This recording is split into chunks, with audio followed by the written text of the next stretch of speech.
Bonjour à toutes et à tous les amis, c'est Zero, j'espère que vous allez bien, que vous avez la patate comme d'habitude. Et bienvenue aujourd'hui pour cette ambiance assez exotique. Bon par contre le problème c'est que quand je commence à tourner, le soleil il commence un peu à disparaître. Et même pas ce bâtard. Il y a du monde, il y a des fans. Il y a des fans qui m'observent. T'es un fan à moi? Ok.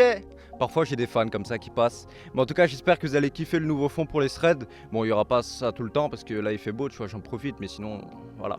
Allez commençons, let's go. Si tu souhaites devenir parent ou avoir un enfant bientôt, j'espère que je vais pas te dégoûter. Parce que cette histoire, elle va être assez dure, assez hard. Surtout si tu kiffes les enfants. Bonne chance. On est en 1971 et un couple vont passer l'une des journées les plus importantes de leur vie car ils vont mettre au monde leur premier enfant qu'ils vont appeler Alan. Mais leur vie de parents va déjà mal commencer parce que Alan va faire que de pleurer durant les 13 premiers mois de sa vie. Il n'y a que quand il dormait qu'il fermait sa gueule. Ça veut dire que pendant 13 mois, dis-toi que tu passes pas une nuit normale. Donc ils ont décidé d'emmener Alan faire pas mal de tests, l'histoire de savoir vraiment qu'est-ce qu'il avait. Et au final, quand les résultats sont tombés, ils ont appris quelque chose d'assez surprenant. C'est que c'était un bébé qui était énervé d'être en vie. C'est pour ça qu'il souriait jamais, rigolait jamais, et il avait aucune compassion envers les autres. Normalement, un bébé, dès qu'il va voir un objet qu'il connaît pas forcément, il va essayer de le manger, de le mâchouiller, parce qu'il sait pas encore ce que c'est. Mais lui, Alan, c'était différent, parce que dès qu'il a appris à marcher tout seul, son seul et unique but, c'était de casser, d'anéantir tout ce qu'il voyait, comme si son esprit était basé vraiment sur la destruction. Dès qu'il avait moyen de casser quelque chose, il le faisait sans problème, et il a même appris à monter sur le lit de ses parents pour faire ses besoins dessus. Aucune reconnaissance, cet enfant.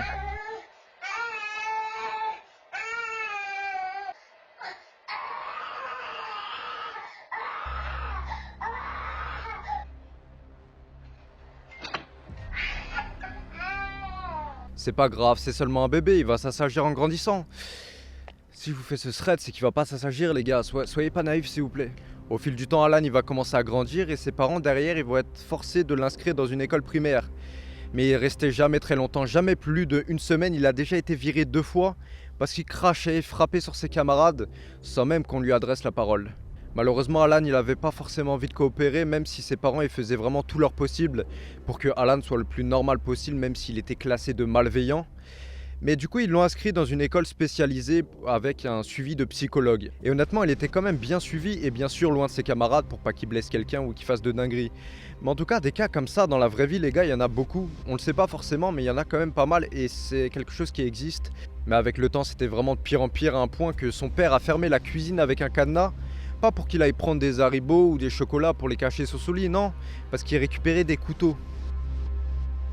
Ah non, mais quand je vous dis qu'Alan n'y rigole pas, c'est vraiment pas des blagues.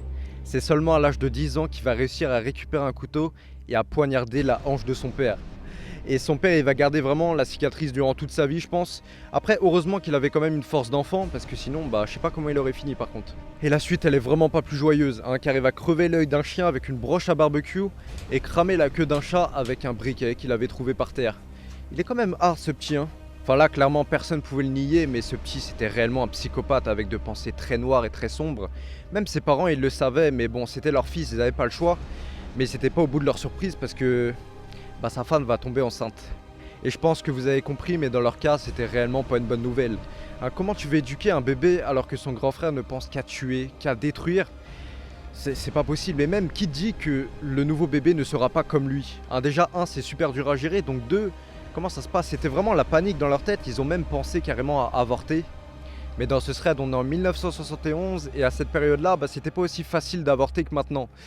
Donc malheureusement, ils vont devoir abandonner cette idée et donner naissance justement à ce bébé. Et ça va être une fille, et qui va être normale.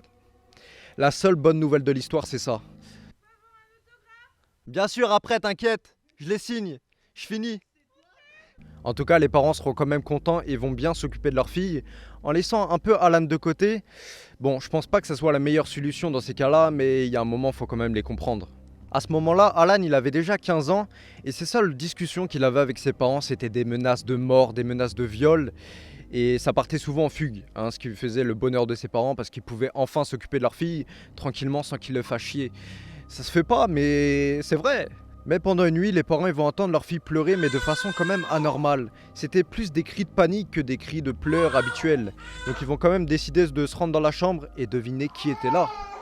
Et bien sûr, je pense que vous avez compris, mais c'était bien Alan qui avait réussi à rentrer dans la chambre de sa sœur en passant par la fenêtre. Il est quand même malin ce petit Alan, mais il était armé d'un couteau à viande dans la main et sa sœur avait pas mal d'entailles assez profondes dans la peau. Donc Alan, il s'est fait une petite dinguerie là. Bien évidemment, les parents ils vont être totalement choqués de ce qu'ils vont voir parce qu'ils pensaient pas que Alan serait aussi fou pour faire ça, mais ça serait mal le connaître. Mais ce que je vous avais pas dit, c'est que le daron d'Alan, il fait des sports de combat depuis un bon moment. Donc il a appris quand même à garder son sang-froid et garder son calme, et surtout sa maîtrise de soi. Mais malgré toutes ces notions, c'était quand même la fois trop pour lui. Il va demander à la mère de sortir la fille de la chambre et de rester vraiment tête à tête avec Alan. Et cette fois-ci, il va quand même perdre son sang-froid et commencer à exploser la tête de son fils. Là, il va vraiment le frapper, l'enchaîner de coups pendant quelques secondes jusqu'à qu'on n'entende même plus sa voix en train de crier. Et c'est seulement 2 minutes plus tard que le père il va sortir de la chambre complètement couvert de sang en laissant derrière lui Alan entre la vie et la mort. Mais quand même heureusement ou malheureusement, ça dépend de la façon dont vous voyez les choses, Alan va réussir à se réveiller, Alan va décider de quitter définitivement sa maison et laisser sa famille de côté. Et après ça, sa famille n'aura aucune nouvelle de Alan, donc est-ce qu'il est encore en vie? Ils savent pas. Est-ce qu'il s'est calmé? Ça m'étonnerait.